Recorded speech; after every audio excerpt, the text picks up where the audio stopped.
Welcome to the Protecting Your Nest podcast, sharing the message that reducing excessive carb consumption can prevent and reverse many chronic medical conditions requires many messengers. And although it's much easier than it was in the past, there are still confusing messages being shared by even well-intentioned people on both sides of the dietary conversation. Fortunately, the science is continuing to give us the data we need to support this way of eating, and even better, the people who can help spread the message. Today, I will have a conversation with one of those people as I chat with someone you already know. Today's guest is Dr. Andreas Eenfeldt.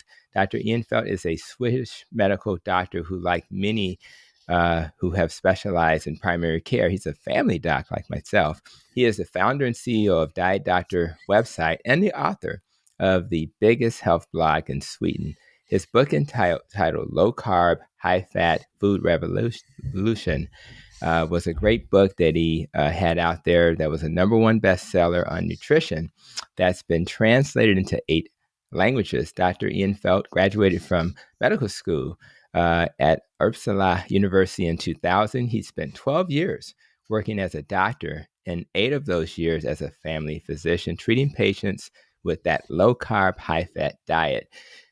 During that time, he witnessed amazing success of his dietary approach for people with obesity and type 2 diabetes. But despite that, helping one person at a time couldn't have the impact he was hoping for. So in 2015, he transitioned his efforts to running his Diet Doctor website full-time and has been dedicated to avoiding ads, product sales, or industry sponsorship. He's really financed by the people with his optional membership. Of course, that allows people who can't pay that fee to enjoy the benefits as well.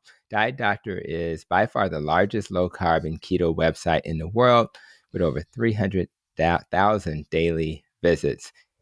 He lives in Sweden with his significant other and their 2 young daughters. And I am so excited because I love the partnership we have. I love the work he's doing. And I've been looking forward to this interview. So today I'm happy to welcome you, Doc, to the Protecting Your Nest podcast. Well, thank you so much, Tony. Great to be on. Well, thank you for being here. And I love the fact that, I've had a chance to work with you guys with those columns and other things. And, I really respect the work you guys are doing. And it's just right aligned with my vision, which is let's give some evidence-based information to people so they can then make their own decision about how they're going to proceed with their dietary choices. During my introduction, I shared that you started to focus all your efforts really on the Diet Doctor platform. And as I reflected on, how this may have impacted you professionally and even personally, I'm curious when you think about that decision, what has that done for your life when you shifted from a full-time doc to now leading the #1 low-carb website? Yeah, I mean, it's an interesting question. It certainly changed my life in lots of ways. It's been a huge amount of hard work. It is. I mean, it's a tough job to be a family doctor. I would argue that maybe it's even more to run a company. At least it has been for me. So, but it's been mostly great. I get to work with something I'm really passionate about, really interested in, meet great people who are also passionate about this, and work with many of them every day. So, I mean, it's been a joy, really, mostly. Yeah. Mixed with some hard work. Yeah. Yeah, well, anybody who has found success in life realizes it's going to be some hard work, no matter what you do. But that's okay. And I have 2 kids in college, and I guess really one in college and grad school. They both graduate this year, and it's hard work. When they were in high school, it was hard work. So, man, you find a successful person, you'll find a hardworking person. So, but we appreciate it because the impact is broad that you're having. So we appreciate that hard work for sure. Yeah, that's definitely part of the formula to be well, if you want to have a significant impact in some positive way on the world, I guess Yes. it's part of it. Yeah. I agree. I when I think about the people that are being reached, right, and some of them are not just the patients in the communities, but it's the clinicians themselves, like Mm. myself. And we need somebody, many somebodies out there teaching the benefits of carb restriction. And man, and it's almost random, how some people get the information and some don't. So, my curiosity about yourself, how did you discover low carb? Because for me, it was like I had to do my own thing. I had to think outside the box, and I just found it, but I hate that a lot of people never find it. So what was your story? How did you find low carb? Well, it goes back quite some time. It's actually 20 years ago now. So I it started. I picked up some silly diet book on a discount, sort of, and I thought, well, I'll check this out. This was by Michel Montignac, one of these old sort of low glycemic index gurus from France. So I read that, and it made a lot of sense to me. Some of the thinking about carbohydrates, glucose, insulin, etc. And then I started reading more and more about this, other people who were promoting similar things, and the studies that existed at the time, and eventually got interested in the things that Gary Taubes was writing back then. And then he wrote that Good Calories, Bad Calories. I had that kind of on pre-order, and I devoured that book, and that's kind of how I got into it. Now I think we've learned a lot since then. I don't fully subscribe to all of those ideas anymore, but I think at the time they were pretty profound in sort of planting this seed, if you will, that it's really about the quality of the food. It's not about eating less, restricting yourself, and Mm-hmm. just white knuckling it, willpower, eat less, run more. That's not a thing that works long term for most people. It's not a practically useful piece of advice, and that the foundation is really to think more about what it is you're eating, the quality of it, and that is going to be the thing that more than anything else determines how much you want to eat and the metabolic health and weight you get, etc. Yeah, I like a couple of things. One is you use the term metabolic health. That's important. And what determines, what you eat is really based on what your body tells you. And of course, I like you saying quality. So that's why having people who are not exactly low carb keto is okay, rather it's on my podcast or wherever, because it's important that everybody gets to the right place in a slightly different way. The goal is to have the information presented. We do our little experiment. We try to, we kind of know what works for most people, but that's not true for all people. So I like that approach, and I'm glad you guys are kind of framing the discussion in that way. And it invites everybody to the table in a way that's, I think, more appropriate. But I'm also curious, diet doctor, Mm. since you're the diet doctor, people are very curious, what is the diet doctor eating on most days of the week? So if you were to think of a typical day, are you fasting? Are you, what's a typical day for you in terms of what you're eating? I think people would be curious about that. Sure. I mean, a typical weekday, I don't have breakfast because I don't feel I need it, and I'm all for saving some time there. So I have coffee with a bit of milk. That's it, basically. And then for lunch, or usually I work. I eat at work, and often it's some salad with protein. Could be salmon, could be something else.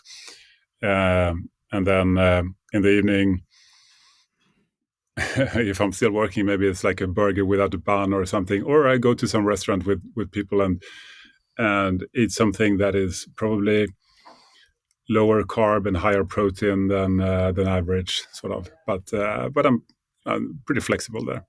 Okay. And that sounds very, very soon. I tend to be skip breakfast. Maybe there's coffee. I tend to be a carnivore for lunch, and then for dinner, some type of animal with one or two non-starchy sides. So similar.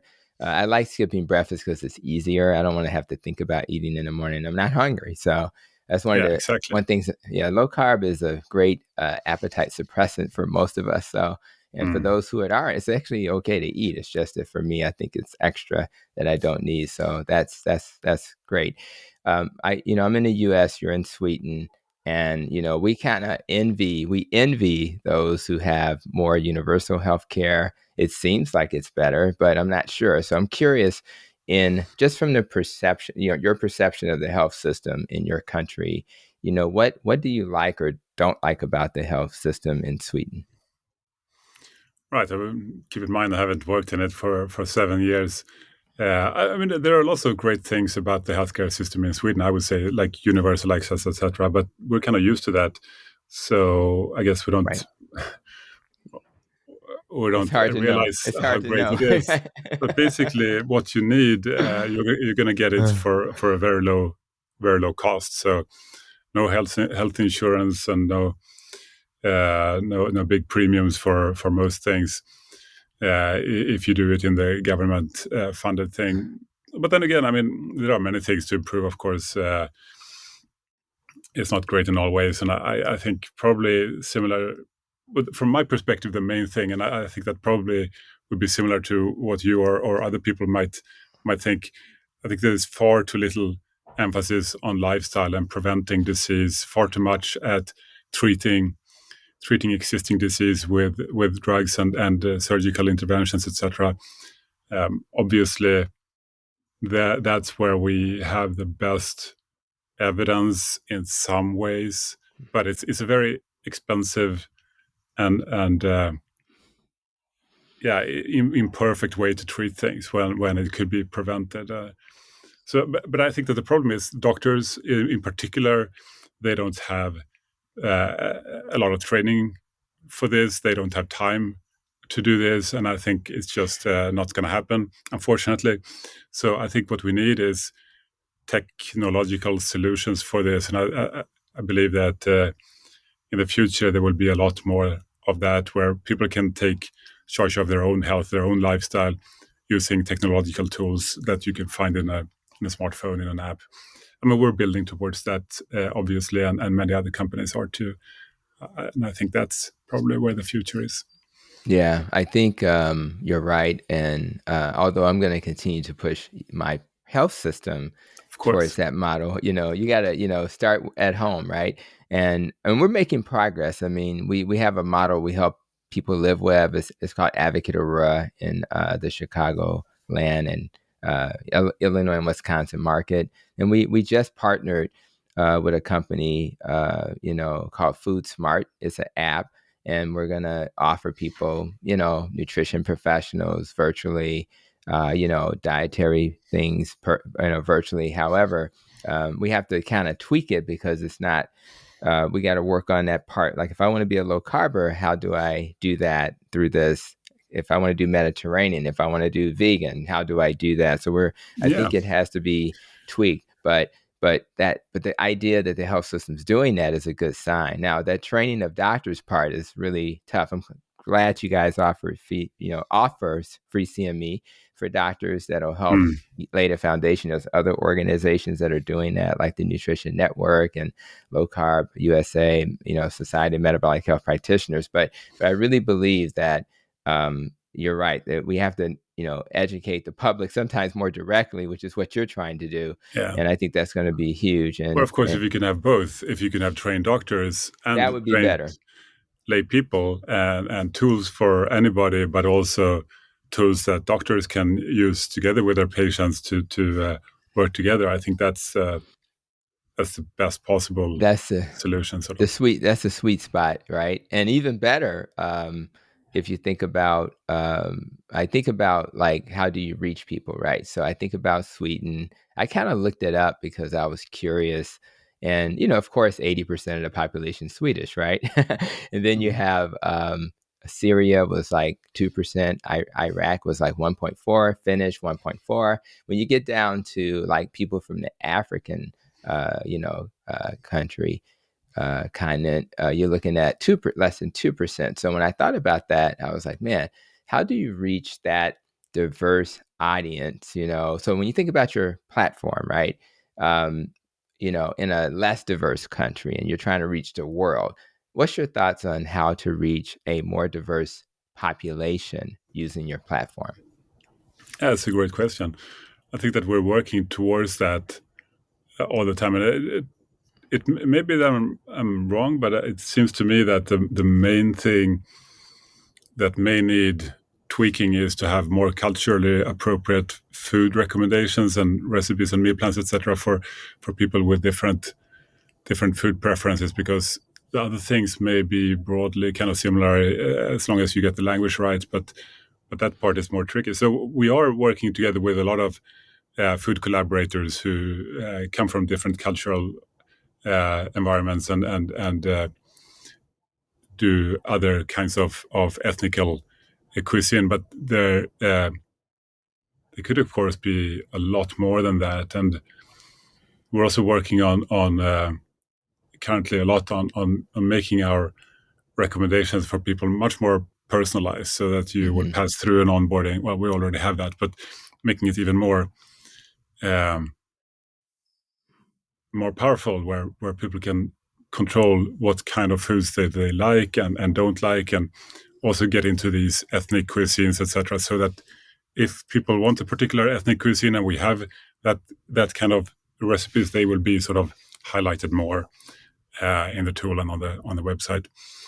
So that's something I do think that eventually we're moving towards a more of a platform situation where it will be possible for, and this is in the future, we don't yet have this, where people can enter their own favorite recipes and share with other people, and you could tag them and rank them, and it would be ideally in the long term a situation where we don't have just like 1,300 recipes or something like we do now, but perhaps 1,000,000 or more, Right. and there would be a vastly bigger range of different cuisines, etc. So it's interesting to think about how will the future look like there.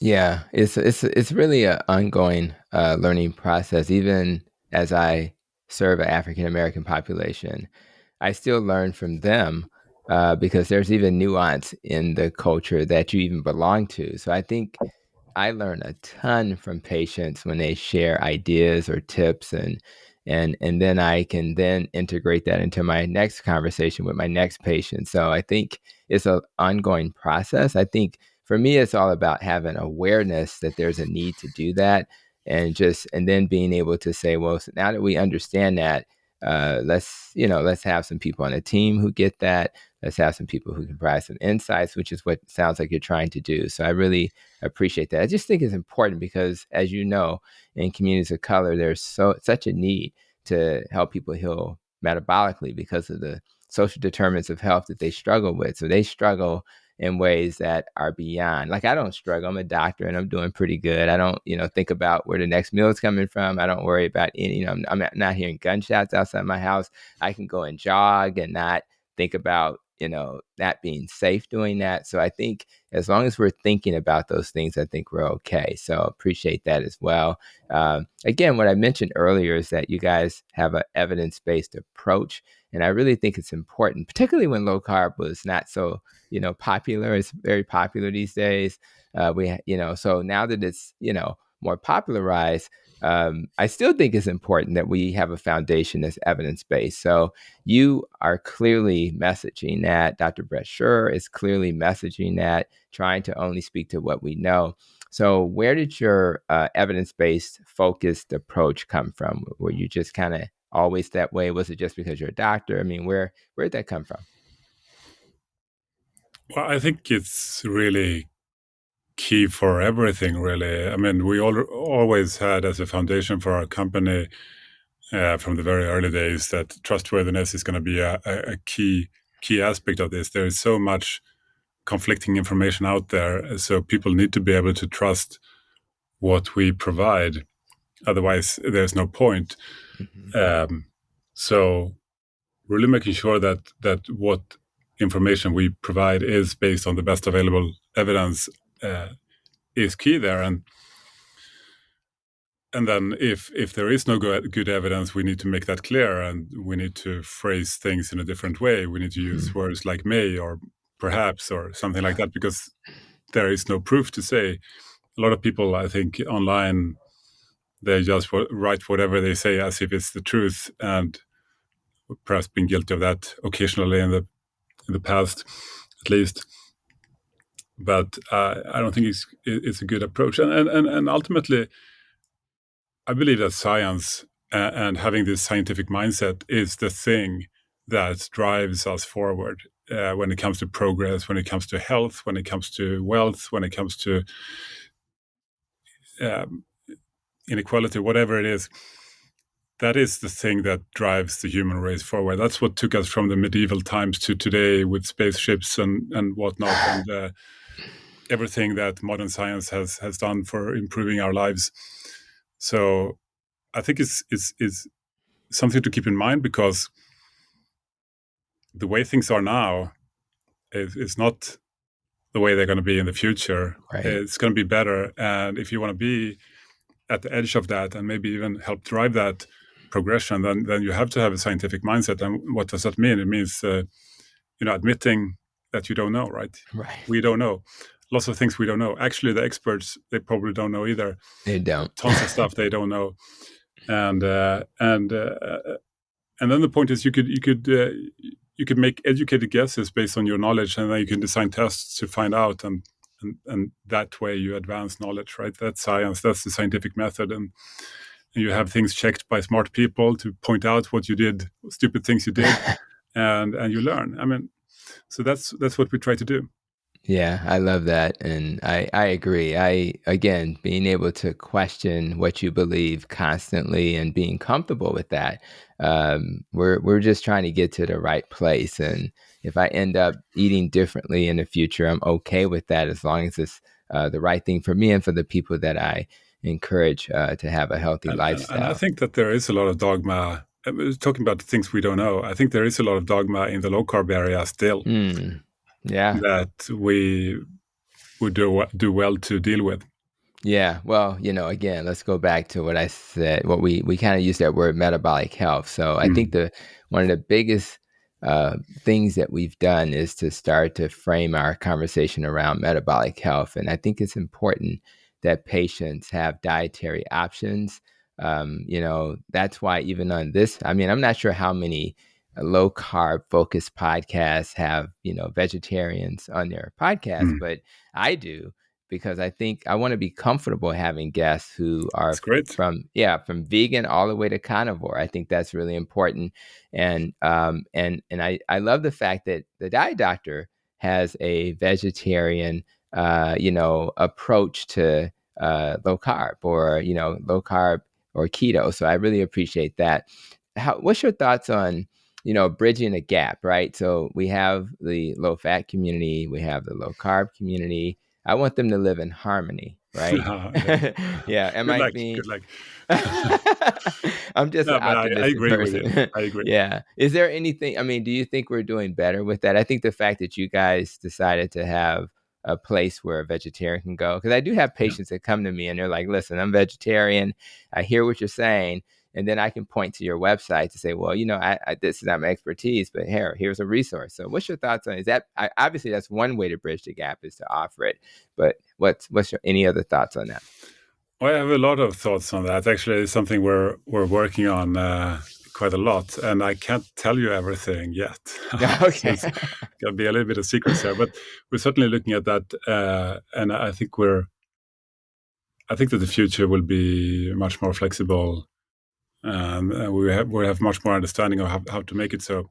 One aspect of it that I can talk about is this sort of high protein approach, or high protein percentage, which we have been doing this for more than a year now, providing more higher protein options for people, and that you can absolutely do in a plant-based way. There's no doubt. People tend to think that you mostly get protein from meat and eggs and so on, and sure, that's high quality protein for sure, but you can absolutely get it from vegetables, beans, and lots of other plant-based things like tofu, etc., and soy products. I mean, edamame beans, pretty awesome from a protein perspective. Yeah. You could do interesting things with them, even pasta and so on. So, yes, absolutely. You can do a low carb, or you can eat in other ways that are also good for metabolic health. Well, they all tend to be somewhat low carb, of course, but to various degrees. Absolutely. Yeah. You could build a model for any dietary preference, I think, and then find ways to make it better. That's right. Yeah. And again, it gives people, as we start to personalize what they do, gives them an opportunity to tweak it a little bit.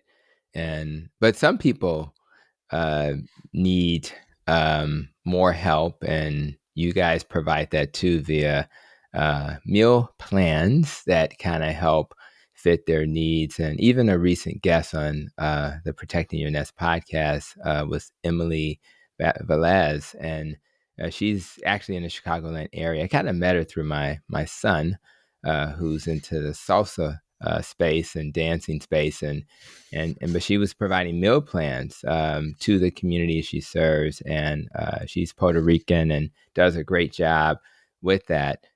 So I know your site offers meal planning, and I'm curious, what's been your experience with that? Do you find that a lot of the folk that come to the website find that that's the way they have to do it, or because I'll give a handout to a patient, and it'll just say, eat this, don't eat that, kind of the Dr. Eric Westman approach, right? Page 4, so I'll give them my 2-pager, and a lot of people do well, but then other people are like, Doc, I need more. So how has that gone for you guys in terms of offering customized meal plans that they can follow? Yeah, we do have that since a bit more than a year ago. We have the ability to get personalized meal plans based on your preferences, your likes, your dislikes, and what kind of low carb or high protein diet you want to be on. We're currently working on making that significantly upgraded and even more based on even more preferences that you have. But it's working fairly well already. You can also include intermittent fasting and so forth. And we do have a lot of people who come to our site looking for meal plans and who sign up to our paid services to get even more. I mean, we have hundreds and hundreds of ready-made, curated meal plans for all kinds of low carb eating. And then we also have this personalized approach where you can get meal plans for as long as you like that fits your particular preferences. So, but yeah, we have a lot of work to do to make that truly perfect. Right. Yeah. I think it's a big thing. Yeah, it is. And again, what I like about it is, I think for me and my wife, is it gives you other options. Like, what can I do different with this chicken, right? It's like, I don't want to keep doing the same thing. And I think because people will sometimes go to any dietary plan and say it's boring or whatever, but it's really not boring. You just have to think outside the box sometimes and understand what your options are. And I think that's really important. What's really exciting is that the larger organizations in the U.S. in particular, the American Heart Association, adding low carb as a dietary option for type 2 diabetes patients. That's really a big deal. I think they did that March 1st of, literally the month of this recording, which is insane. I think that kind of took us all by storm. The American Diabetes Association, they suggested it was okay, and keto back in, or at least very low carb back at the end of 2019. American Association of Clinical Endocrinology said it was low carb was okay in 2016. So now you have a lot of movement that's going to give clinicians cover, and if they want to recommend that, or if patients want to do it, they have cover now. So in your country, how have you seen that same type of movement with larger organizations saying it's okay, or is it still kind of taboo to talk about keto or low carb?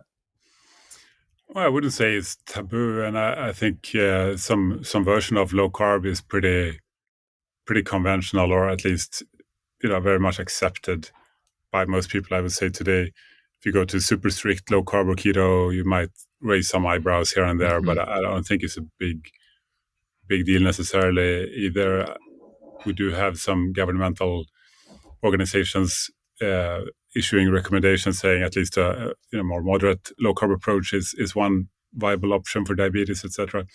So certainly moving in that direction.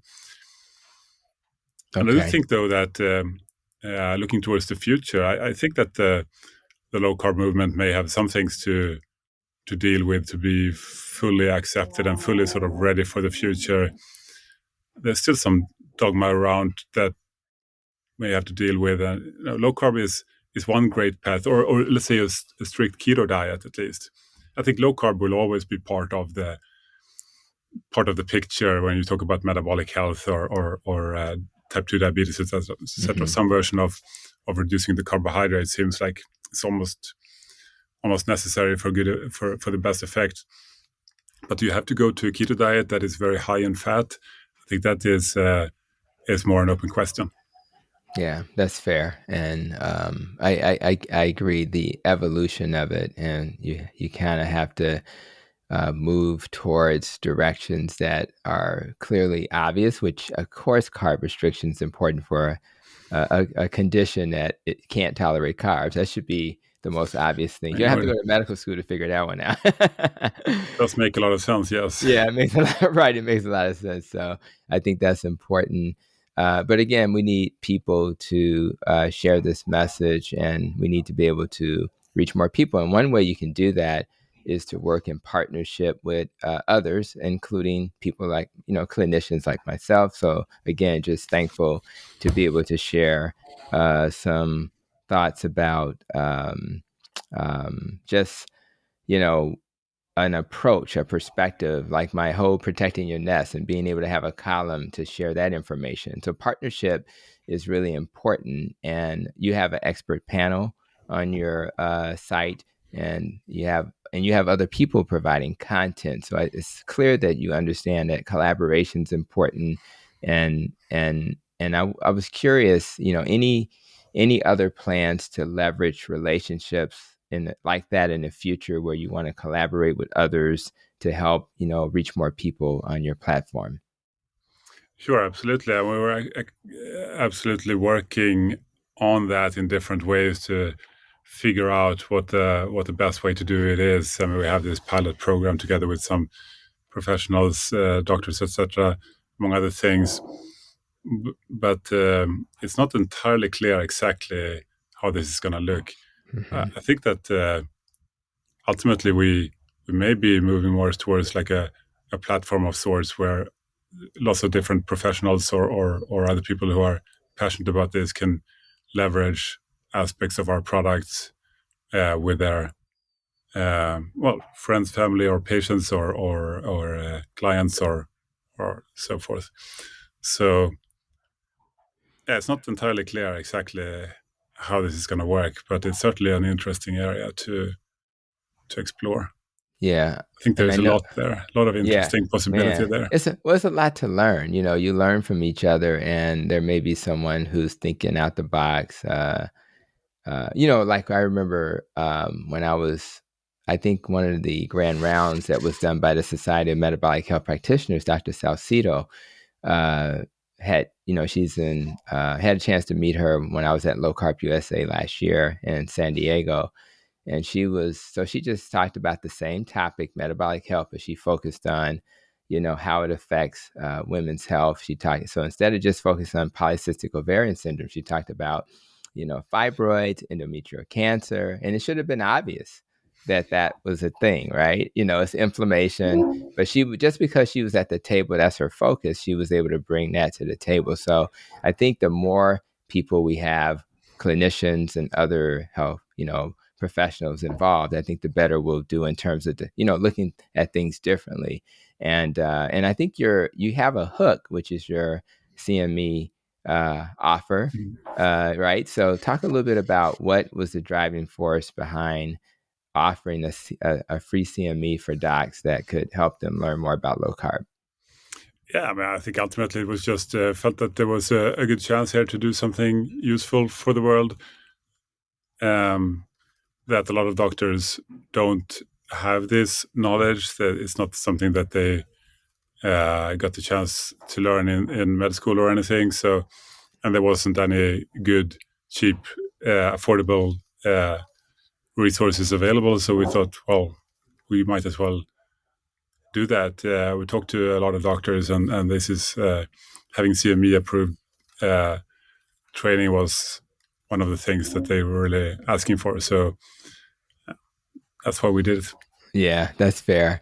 And definitely, again, anything that's going to get us closer to the target of getting more people to learn about this. And again, I just think, though, for me, it's like a miracle when you even yesterday when I was in clinic, you know, I had two people who I took off medicines. And even when I was, and one of them, when I was like, okay, I think you're okay to get off your blood pressure medicine, it was like, are you sure? I was like, yeah, your blood pressure is 119 over. It's pretty amazing. I mean, I remember back in the days when I was treating patients, and back in the early days when I was really getting into this. That's. I mean, there's nothing like real results to show you what works, right?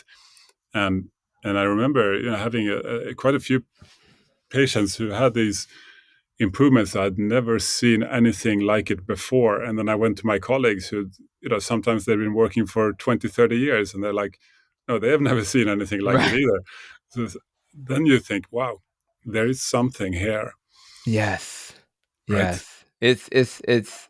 I still get goosebumps when I'm in those moments. And then I think about potentially the generational impact, the butterfly effect, how all of these people beyond that patient, because it's a rare patient who does this in isolation. It's either a sister, a daughter, a husband, who's going to benefit as well. And that's the part that's not always measured. And the number of people who saw me, yeah, you were somebody else's doctor. I started following that advice and I lost 50 pounds. I mean, it's a beautiful thing to behold. But we definitely want to be able to do it safely. That's why the education is helpful so that people can get off their medicine safely. Another thing that we're working on in our health system is to try to focus on social determinants of health, and because people who don't if you don't address those things, people struggle. So rather it's the R in the rope of the acronym relationships, rather it's the T in the nest dealing with trauma. We have a trauma recovery center in our health system, dealing with our emotions and how we respond to things. I'm actually going to make a video just commenting on what happened at the Oscar Awards where Will Smith kind of Yeah, I got a saw that. little emotional and reacted, and I'm going to comment on that. In fact, the next column I write for the diet doctor is going to talk about the E, Mm. how and it's going to be focused on emotional intelligence, right?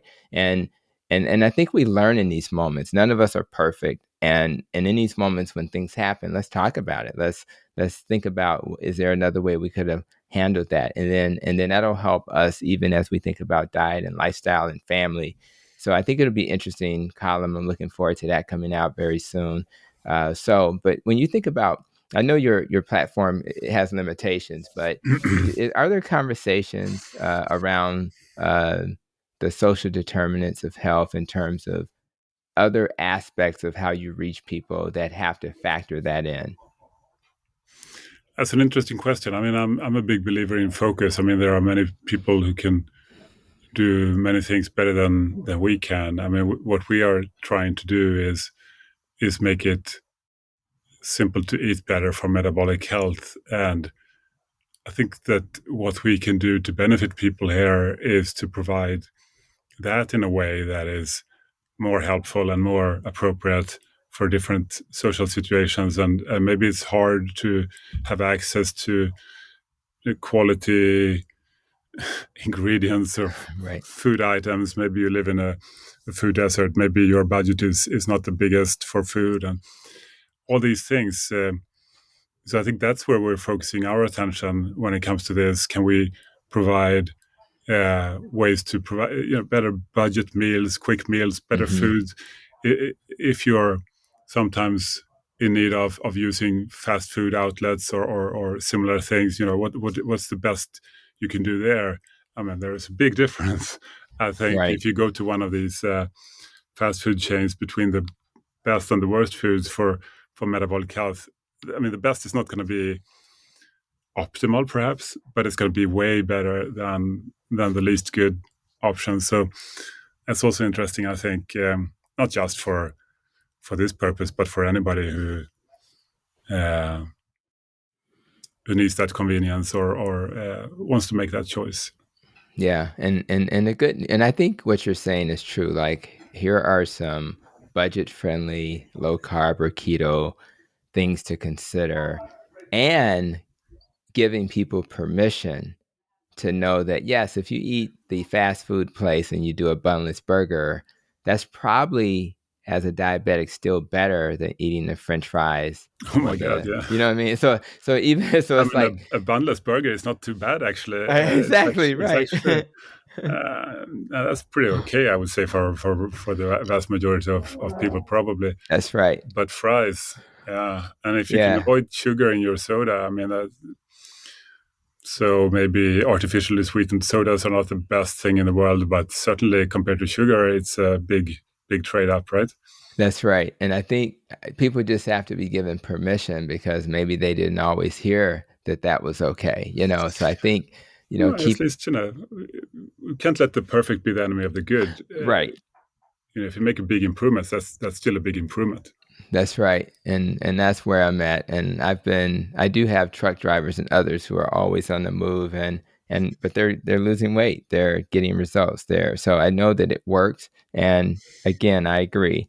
Let's give them options so they have the permission. Even intermittent fasting, I had to be given permission that that's okay. My mom would like have a fit. My baby can't skip breakfast, is what she would say. I'm still her baby, right? And but she doesn't have that science part that I can say, Mom, let's try this and see how it goes. So even the 53-year-old doctor still has to get permission from mom because of all the perceptions that people have. So I think that's wonderful. And when it comes to It's pretty taken cool. care of, right, it's kind of cool, right? I love that, and I don't ever want to lose that as long as my mom's around. So as it relates to taking care of yourself, which is what moms do so well, we want to make sure you're protecting your nest as well. So when you think about your journey, and we're all working on so many things all the time, but when you think about your journey, rather it's nutrition, exercise, less stress, more sleep, how we think, recovering from trauma, making sure relationships are healthy, avoiding pollutants and organisms that harm us, and of course, protecting your emotions and making sure your previous life experiences that you had with your mom, right? Those still Mm. serve you. Where is the diet doctor? The guy who started this is going to focus his attention over the next 12 months. Yeah, I mean, personally, I try to think of all these things to some degree, and find a way to fit it together with a life with a lot of responsibilities at work and also a family. So trying to take care of those two things. But from the company's perspective, I think again we're believers in focusing on the unique value you can bring to the world, and I think that the thing that we can provide unique value on is the nutrition aspect of this. So helping people eat foods that they love, that can help them reach their goals, whether that be metabolic health or any related things. And for the next year, I mean, like I said, I can't tell you everything yet, but we do have an exciting project we're working on, uh, ready to show the world pretty soon. And I think that's very exciting. Like, yeah, Yeah. I've been here for 20 years now. There are a few big ideas that come around. Very few, actually. Maybe just less than a handful. And yeah, I think there is another one coming. That's a nice teaser. That's a great way to kind of wrap up with a little teaser, and appreciate that, and hope you're Yeah, sorry I successful can't with tell that. more now, Yeah, but that's right. I'll be back on your podcast whenever you want when That's we're right. ready. Okay. All right, cool. So let's think about, for those who maybe haven't gone to Diet Doctor and are not as familiar or want to follow you on social media, how can people get more information? I mean, you can go to dietdoctor.com, I suppose, and find all our stuff there. We're on Twitter, Facebook, YouTube, everywhere. We have an app, and we got everything when it comes to, I would say, when it comes to low carb and high protein diets, recipes, meal plans, guides, and video courses and community in our app, tracking, etc., etc. So whatever it is you need when it comes to low carb and high protein, I think we have it. Yeah, I agree. And I definitely use you guys as a resource. I don't want to be a jack of all trades. I just want to, gather people, help them, and then point them to the right resources. So I think I speak on behalf of everybody who will view this episode and who will hear of you guys. That we really want to thank you for the work you're doing. Again, I appreciate being able to collaborate with you guys, and I just really looked forward to having this conversation. So happy that we finally did. So thanks so much for being with me today on the Protecting Your Nest podcast. Thanks so much. It's a pleasure to be here. Absolutely. And for those who are listening, I am definitely thankful for the opportunity to spend some time with someone who I have tremendous respect for. It's been fun, insightful, just to pick his brain a little bit, just to understand how the diet doctor thinks. And, so we got some insights from a man who's on a mission to help millions of people live better. And I hope the work that he's doing will help to heal many others and hopefully inspire you to make your own contribution to the world. No matter what that contribution will be, let's all pledge to find our own special gift, that special gift that we can use to help as many people as possible. So again, I thank you guys for checking out this episode and joining us here today. And as we conclude, I only ask that you continue to be safe, be well, and continue to protect your nest.